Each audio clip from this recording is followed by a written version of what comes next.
সুন্দর করে দাড়ি চেঁচে রেখেছো, প্রত্যেকদিন সকালে চাঁচো, এটা কোন শিষ্টাচার? দোকানে বসে ল্যাংটা মেয়ে দেখো, বলো তো এটা কোন শিষ্টাচার? তোমার মোবাইলে 24 ঘন্টা খালি ল্যাংটা মেয়ে নাচে, বলো তো এটা কোন শিষ্টাচার? তোমার মা দেখে না এগুলো? তোমার মা জানে না এগুলো? এটা তোমার মা নয়, এটা তোমার খালা, এটা তোমার সৎ মা। দুই, তোয়াল্লে মোহন্না, আমার স্ত্রী যেন আমার বোনদেরকে বিদ্যা শিখাতে পারে। আম্মু, জোহরের 4 রাকাত ফরজ পড়তে হয়, আগে 4 রাকাত সুন্নাত পড়তে হয়, পরে 2 রাকাত সুন্নাত পড়তে হয়। 6 রাকাত পড়লে জান্নাতে ঘর বানানো হয়। আম্মু, আগে 4 পরে 4, 8 রাকাত পড়লে জাহান্নাম হারাম হয়ে যায়। 8 রাকাত সুন্নাত জোহর পড়লে কি হয়ে যায়? জাহান্নাম হারাম হয়ে যায়। বুঝতে পারেন না কথা নাকি? মধ্যে তো 4 আছেই, ওটা তো ভিন্ন জিনিস। ওতে জান্নাত পাবো না পাবো সেটা পরে, ওটা পড়তেই হবে, ওটা তো তোমার বাপকে পড়তে হবে। মধ্যের 4 রাকাত কি? ওটা ফরজ, ওর সাথে কোনো আপোষ নেই, ওটা নিয়ে কোনো কথাই নেই। কথা হলো এই যে আব্দুর রাজাক সাহেব, আগে 4 পরে 2 কি পাবো? বলে জান্নাতে ঘর পাবা। বলে আগে 4 পরে 4 কি পাবো? জাহান্নামী হারাম। আম্মু, আগে 4 পরে 4 পড়ো, জাহান্নাম হারাম বিদ্যা। 3, আমার স্ত্রী যেন আমার বোনদের মাথার চুল চিরুনি করতে পারে। সৌদি আরবের জন্মের 7ম দিনে মাথা নেড়ে করা হয়, আর চুল ছোট করা হয় না মেয়েদের, যার কারণে মেয়েদেরকে চুল আঁচড়ে সাজগোজ করে পরিপাটি করে রাখতে হয়।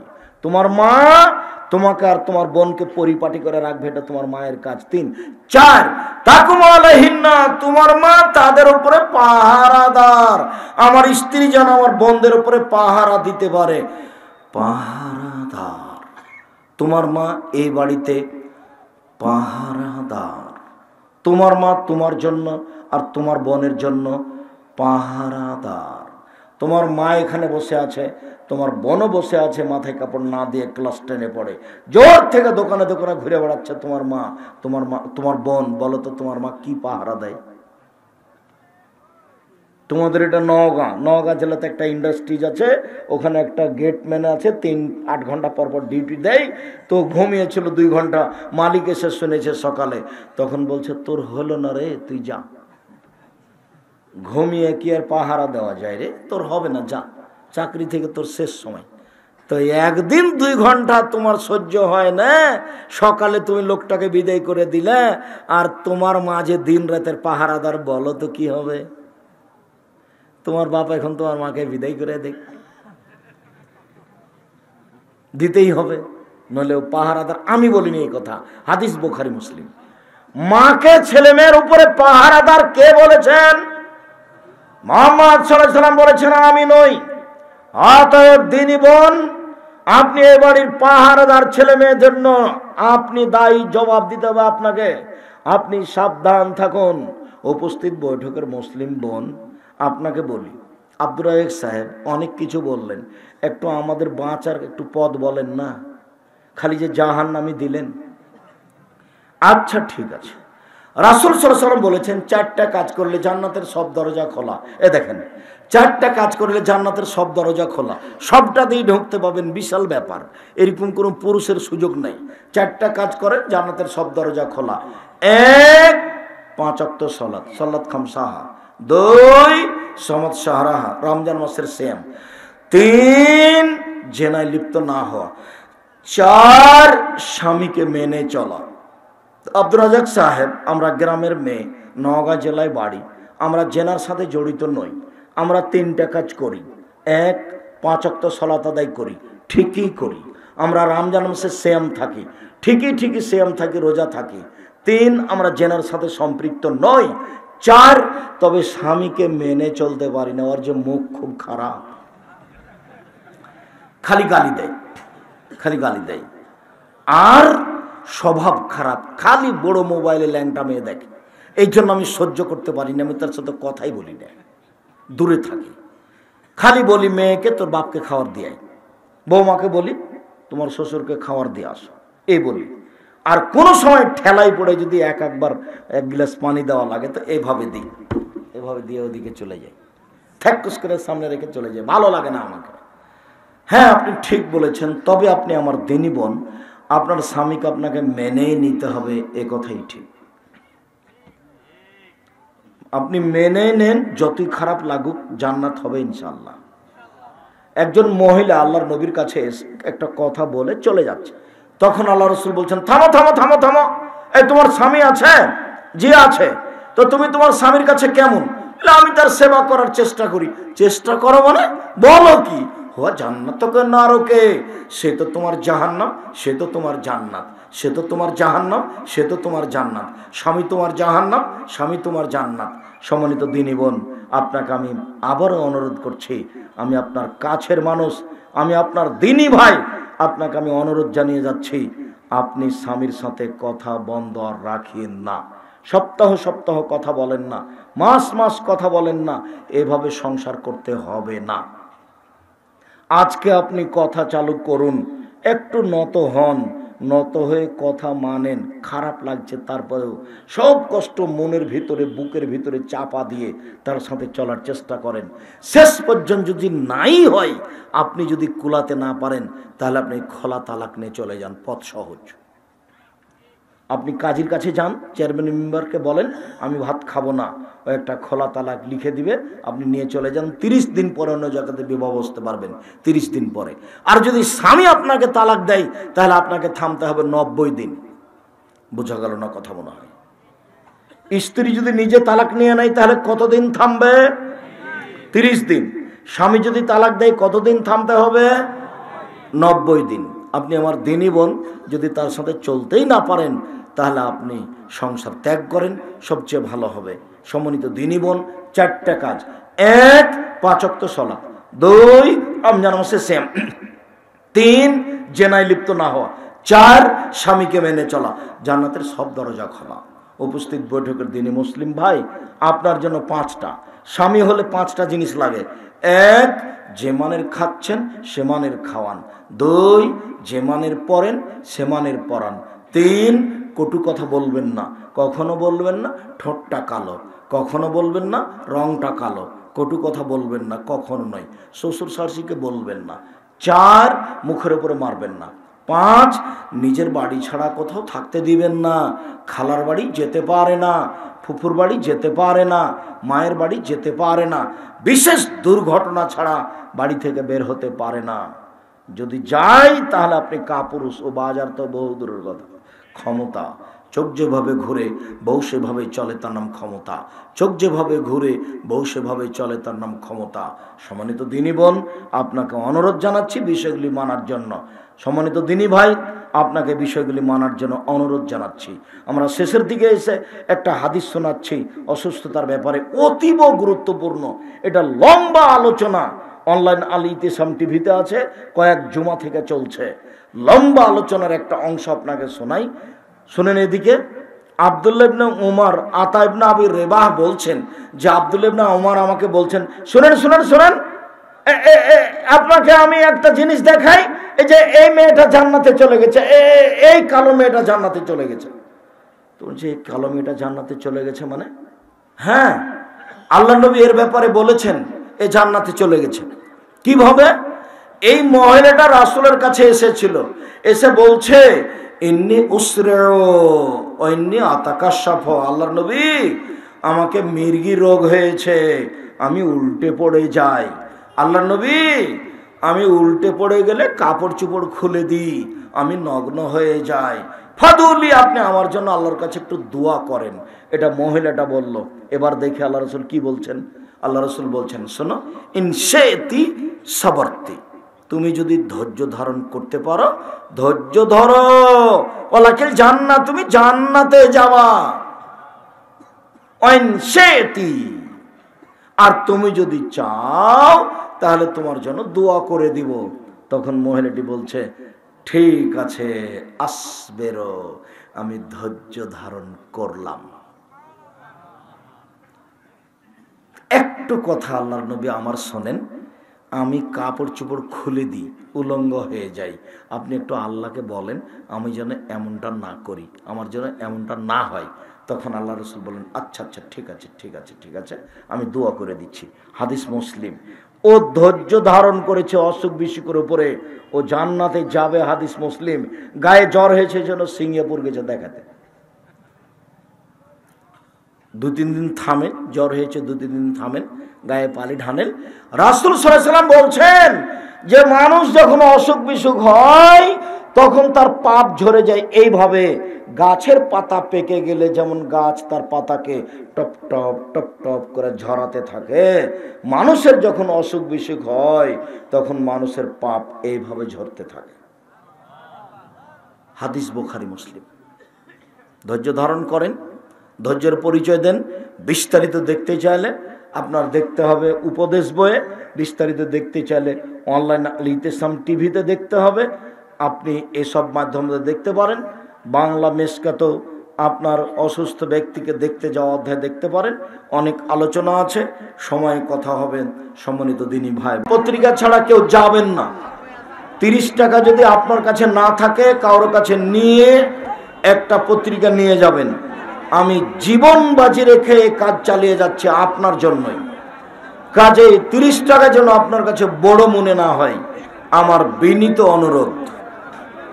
কয়েকটা জিজ্ঞাসা।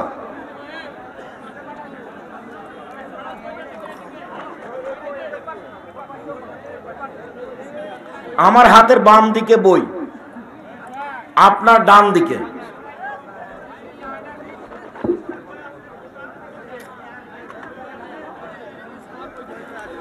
জনৈক মধু বিক্রেতা বলেছেন যে ধর্ম যার যার, উৎসব সবার। ইসলাম কি বলে? জি না, তাই কি আর হয় নাকি? ধর্মই সবার, ধর্ম ছাড়া জান্নাত নাই, ধর্ম মেনে চলতে হবে। বইয়ের গায়ে যেটা দাম লেখা আছে সেটাই বইয়ের মূল্য। মসজিদের মিম্বারের 2 পার্শ্বে মক্কা ও মদিনার ছবি যুক্ত টাইলস লাগানো যাবে কি? যাবে না।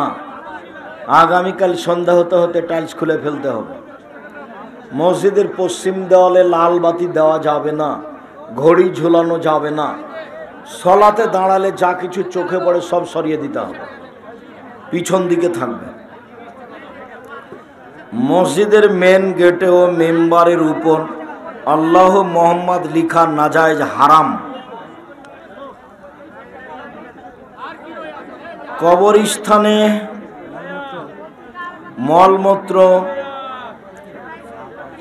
ঝাঁটা, জুতা, কাঁচের বোতল ফেলা যাবে কি? জি না। কবরস্থান আবর্জনার জন্য ব্যবহার করা নিষেধ, বসাই নিষেধ। কবরের উপরে আবর্জনা কবরের উপরে ফেলা নাজায়েজ, নিষেধ। রাস্তার উপরে বাড়ি করা, গাছ লাগানো, খাম্বা পোতা সবটাই হারাম। রাস্তার উপরে, আইলের উপরে গাছ লাগানো যাবে না, প্রাচীর দেওয়া যাবে না, বাড়ি করা যাবে না। যেখানে রাস্তা নিয়ে গন্ডগোল সেখানে বাড়ি ভেঙে দেয়, ডবল করতে হবে। এটা আল্লাহর নবীর আদেশ, রাস্তার সাথে কোনো আপোষ নেই। আমি একজন সিএনজি চালক, ভাড়া মারার তাগিদে আমাকে অনেক জায়গায় যেতে হয়। যেমন হিন্দুরা তাদের পূজায় আমার গাড়ি ভাড়া করে। তুমি হিন্দুকে নিয়ে যাও, তবে পূজায় যখন যেতে চাই তখন নিয়ে যাবে না। পূজার ব্যাপারে সহযোগিতা করা যাবে না। বাকি হিন্দুকে হাটে বাজারে নিয়ে যাও, কোনো সমস্যা নেই। নিচে একটা পড়ে গেল। আমার প্রায় সব জমি বন্ধক রেখেছি। প্রয়োজনে আমাদের সমাজে জমি বন্ধক রাখার সিস্টেম পুরোটাই সুদ হারাম। এটা আমি পরে জানতে পারি। বর্তমান আমার যে ইনকাম তাতে সংসার চলে, কিন্তু এই ইনকাম দিয়ে বন্ধকি জমি খোলা অসম্ভব। কিছু জমি বিক্রি করে দেন, বন্ধক খুলতেই হবে। বন্ধক সিস্টেম হারাম। কোনটা জায়েজ? লিজ, খেয়ে শেষ। লিজ বুঝেন না নাকি? খায় খালাসি, খেয়ে শেষ। জমি ভাড়া দিলে নেয়, আমার 3 বিঘা জমি, কত দিবা বলো? 3 বছর, 1 বছরের জন্য বলে 50,000। 40,000 দিয়ে ফাইনাল হয়ে গেল, বছর শেষ, টাকাও শেষ, জমি আপনার। এটা চলবে। বন্দুক হারাম। দয়া করে প্রশ্নটি পড়বেন। প্রিয় ওস্তাদ, আসসালামু আলাইকুম। প্রিয় শায়েখ, আমরা মিডিয়ার কাজ করি, বাংলাদেশের সব জায়গায় আপনার ওয়াজ রেকর্ড করার জন্য যাই, কিন্তু কোনো মাহফিলেই আমাদের থাকা খাওয়ার ব্যবস্থা হয় না। জাযাকুমুল্লাহ খাইর। ঠিক আছে, আমি তোমাদের থাকা খাওয়ার জন্য মানুষকে বলবো, দেখি কতদূর মানুষ করে। ইনশাল্লাহ, আল্লাহ ভরসা। ভালোই বলেছে। সব মাহফিলে গিয়ে আপনি যদি কমিটিকে বলেন আমাদের রাতে থাকার ব্যবস্থা করে দিতেন, তাহলে উপকার হতো। আল্লাহ রহম করো। দূর দূরান্ত থেকে এসেছ। আমি অবশ্য নিজে নিজেই ভাবি তোমরা কিভাবে থাকো, কোথায় যাও, কিভাবে আসো। আমি অনেক সময়টা নিয়ে ভাবি যে ছেলেগুলো কোথায় গেল, কোথায় থাকলো, কি খেলো। শাইখ, আমাকে একজন প্রশ্ন করেছিল, যে ঘরে ছবি থাকে সে ঘরে ফেরেশতা জান কবজ করে কিভাবে? জান কবজ করে যারা, তার ওরা জিম্মেদারি, ওরা যাবেই, ওটা ওর ডিউটি। রহমতের গুলো যায় না, আরো কিছু করলে ওরা যাবে।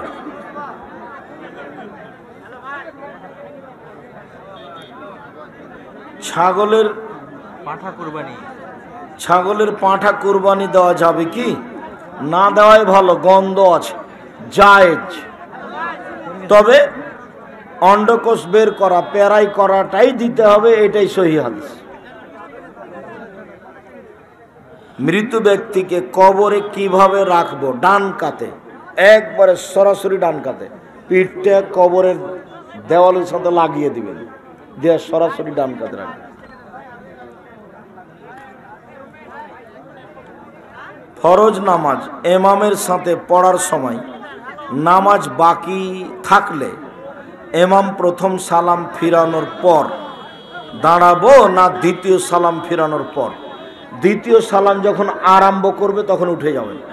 প্রথম সালাম শেষ, দ্বিতীয় সালাম শুরু।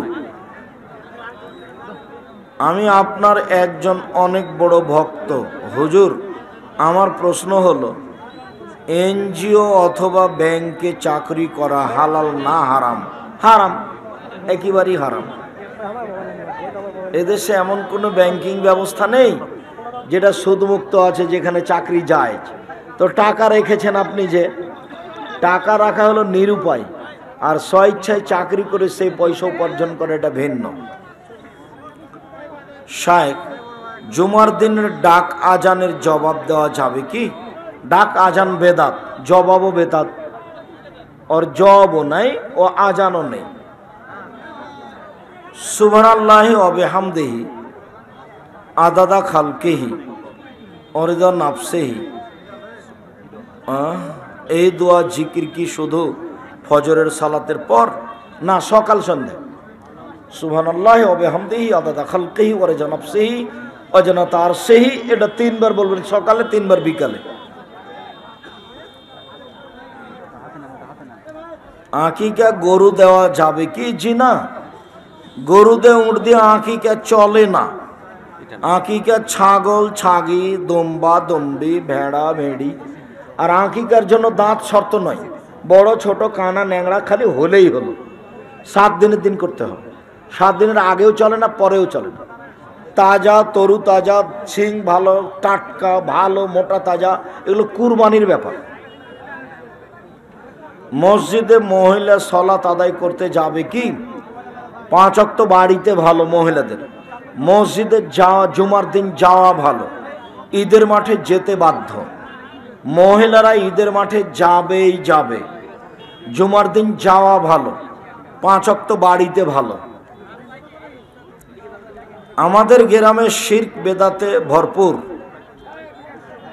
কোনোদিন আবার কথা হবে ইনশাল্লাহ শিরক বেদাত নিয়ে। কে বড় ক্ষতিগ্রস্ত বইয়ে শিরকের সিরিয়াল দেওয়া আছে, বইটার নাম কে বড় ক্ষতিগ্রস্ত। ওটা নিয়ে শিরক নিয়ে আলোচনা। দেখেন টাকা যেন আপনার কাছে বড় কিছু না হয়, একটু পরে নাস্তা করলে ওর চেয়ে বেশি টাকা লেগে যাবে। কত অতএব বইটা কিনে নিয়ে যে রাখেন, কেউ পড়লে আপনি নেকি পাবেন।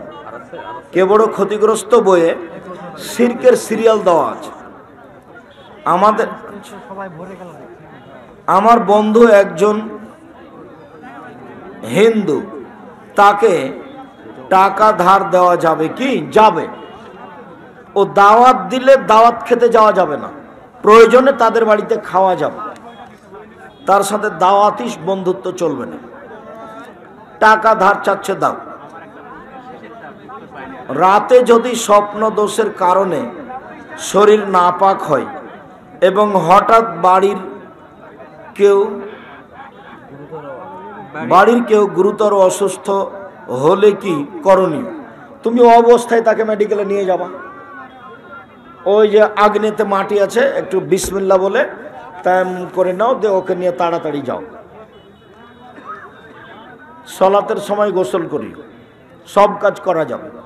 ফরজ গোসল না করে ভাত রান্না করতে পারে তোমার মা, তোমার স্ত্রী, ঘর ঝাড়ু দিতে পারে, ভাত রান্না করতে পারে, সিম গাছ থেকে সিম ছিঁড়ে আনতে পারে, সব কাজ করতে পারে। ফরজ গোসল না করে পারে না নামাজ পড়তে। বাবার মৃত্যুর পর বাবার সুদের টাকা যদি কোনো ছেলে হালাল উপার্জন দিয়ে মিটাতে চায়, কি দিয়ে মিটাবে? ওটা কিভাবে? দান করে দি। বাবার মৃত্যুর পরে অনেক অংশ দান করে দিতে হবে। বাবার মৃত্যুর পরে যদি মানে বাবার যে সুদের টাকা, ওইটা যদি ছেলে তার হালাল উপার্জন দিয়ে মিটাতে চায়, সেটা কি জায়েজ হবে? না, ওটা প্রথমত সুদ মুক্ত করতে হবে, সুদ যেন আর তার সাথে সম্পৃক্ত না থাকে। তারপরে ওটার কিছু অংশ দান করে দিতে হবে, কিছু অংশ লাগাতে হবে।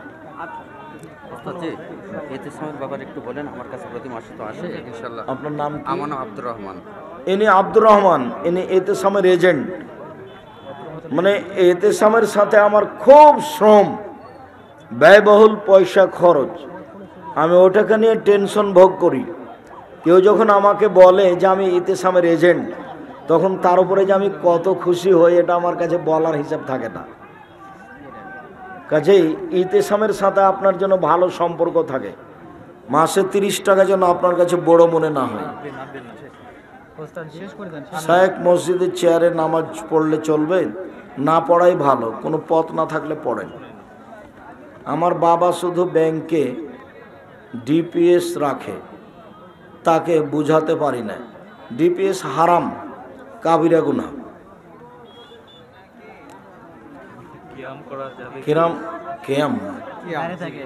কেয়াম করা যাবে কি? মানে ওই নবী সালাম আলাইকা, ওটা বিদাত, ওটা হারাম। ওখান থেকে বিরত থাকতে, দুরুদে ইব্রাহিম পড়তে হবে। কিস্তির টাকা নিতে ধার করতে আসে আমাদের কাছে, দেওয়া যাবে কি? অভাবে কিস্তির টাকা নিতে আসে। না না, কিস্তির টাকা সুদে হারাম। টাকা দিয়ে দিব, পরে ধান নিব, এইটা যায়। আপোষে আলোচনা করতে হবে। শুক্রিয়া, আজকের মতো কথা শেষ। শুক্রিয়া, জাযাকুমুল্লাহ খাইর। আল্লাহ আমাদের যারা মারা গেছে তুমি তাদের কবরের শাস্তি মাফ করো। যারা আমরা অসুস্থ তুমি তাদের আরোগ্য দান করো। যারা আমরা বেঁচে আছি তুমি তাদেরকে তোমার রাসূলের পদ্ধতি অনুযায়ী চলার তৌফিক দান করো। আজকের আলোচনা মেনে চলার তৌফিক দান করো। তোমার দরবারে এই জোরালো দাবি ও দোয়া রেখে আজকের আলোচনা এখানে শেষ করলাম। সুবহানাকাল্লাহুম্মা ওয়া বিহামদিকা আশহাদু আল্লা ইলাহা ইল্লা আনতা আস্তাগফিরুকা ওয়া আতুবু ইলাইক। আসসালামু আলাইকুম ওয়া রাহমাতুল্লাহ।